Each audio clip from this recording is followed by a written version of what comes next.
When we cultivate merits, two paths will open. One is to the secular world, and the other one is to the spiritual world. If you cultivate merit and your intention is to enjoy your merit, then you will encounter opportunities to make money. But if you close that door and you're taking right turn towards spirituality, then you will encounter meditative bliss. The risk of being super rich are high, especially with those who become instantly rich, like winning a lottery. Right? Some people who've gone from having a normal life to be rich overnight, and then a few years later become even worse than they were before. They've lost all the money because they did not know how to properly manage the money. I mean, there are professionals, fund managers who have years of experience and they underperform the market. So even with expertise that they cannot generate a lot of money for clients, let alone people who have huge amounts of money in the bank accounts and have no experience with financial management. There's a risk in there that we could easily encounter if we become rich suddenly. The spiritual bliss that you encounter when you practice meditation is like winning a lottery. When you sit in meditation and you feel safe, you feel calm, you feel secure, you feel confident, that is equivalent to a person having $1 million in their bank account. A person who has $1 million in their bank account feels secure because they know that they can survive for a long time if they know how to manage the money. They can decide not to work. They can decide to go on vacation or to spend in a way that will not deplete too much of their money. So they feel secure. They don't feel any pressure of having to subdue to anybody's demand. Right? So a person who has a lot of money in their bank account has that momentary safety. It's like a safety net to them. But you practice meditation and you feel very meditative. You feel that meditative bliss. It's equivalent to having $1 million in your bank account. You feel safe. You feel control. You feel that you can generate your own joy. When you cultivate merits, two paths will open, and you can decide which path to take. The smarter choice is the spiritual path because you have more control.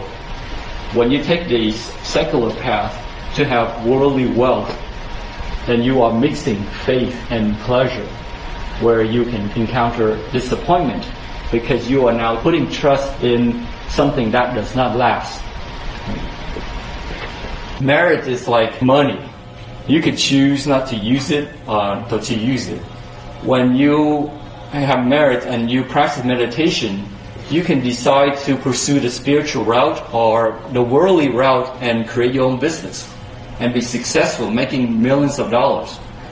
By making millions of dollars, you can feel temporarily safe. You don't have to worry about paying your bills.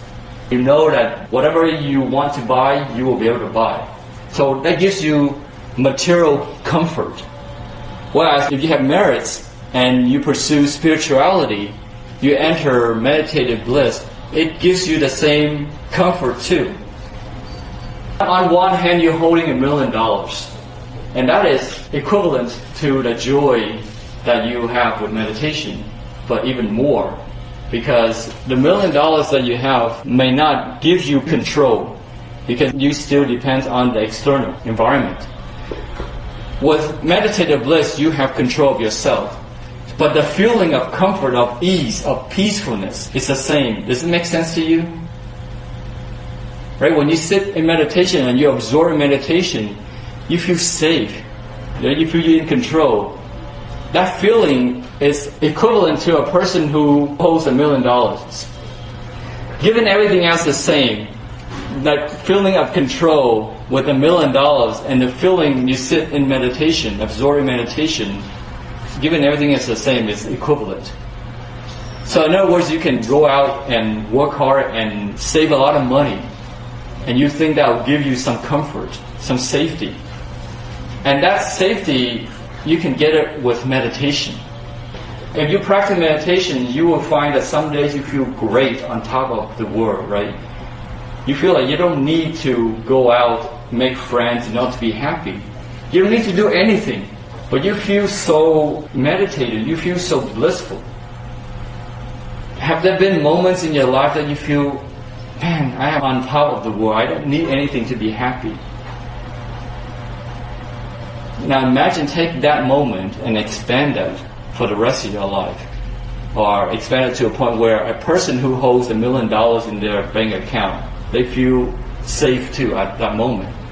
They feel that they can go out and buy anything they want without any predators chasing them. So they feel on top of the world. They feel they can do anything they want. But with meditative bliss, they feel the same way too.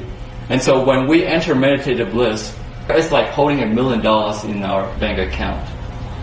When we cultivate marriage, we may not have $1 million, but if you take what you have and you amplify that with meditation, it gives you that kind of security. When we have a lot of money, if you don't know how to use it wisely, you can generate sins and evil karma. But when we have meditative bliss, it comes with responsibility too. Don't think that we achieve our meditative bliss because of our own efforts. It is not. It is through the support of the higher powers, Buddhas and Bodhisattvas supporting us. So it's just like you have been endowed, you've been given this meditative bliss. What are you going to do about it? Are you going to enjoy it yourself, or are you going to do something about it? But with meditation, we can do things, difficult things that others cannot do. We can endure things that other people cannot endure. Like you can endure more stress, you can take on more without killing yourself, without stressing your brain to a point of breakdown. When you have meditative bliss, you can absorb more stress. But if you decide to enjoy the meditative bliss and not do anything, then that is like a person who has $1 million in his hands and spends it on himself, as opposed to sharing it and making the world a better place.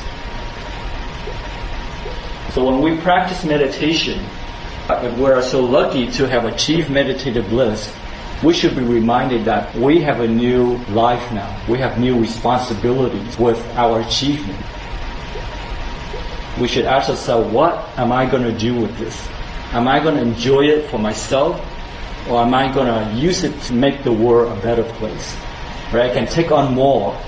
Like at work, I can take on more tasks. I can do more, and I can still be creative. There are people who have so much on their plate that they go insane, they become mentally unstable because they encounter so much pressure at work. But if you practice meditation, you can absorb more stress and still be creative.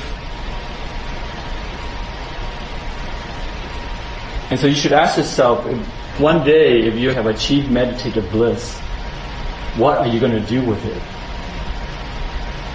Are you going to take on more to help others, or are you just going to enjoy yourself?